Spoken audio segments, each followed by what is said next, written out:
আমরা জানি এক হাতে তালি বাজে না, ঠিক তেমন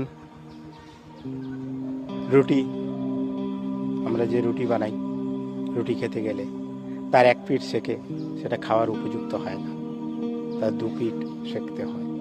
ঠিক সম্পর্কের ক্ষেত্রেও তেমন।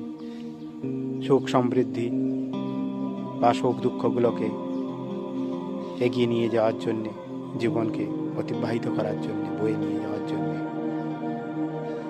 একে অপরের হাতের ওপর হাত রেখে সুখ দুঃখগুলোকে ভাগ করে নিলেই, শুধু মিষ্টি মধুর কথা বলে না, প্রকৃত অর্থে সেগুলোকে জীবনে অতিবাহিত করা, বহন করা, সুখ দুঃখগুলোকে ভাগ করে নিয়ে কদম কদম এগিয়ে চললেই জীবনটা সুন্দর হয়ে গড়ে উঠবে, একে অপরের সমৃদ্ধিতে ভরে উঠবে। স্বপ্নের সম্পর্কগুলো বড় মিষ্টি মধুর হয়ে সামনের দিকে এগিয়ে যাবে।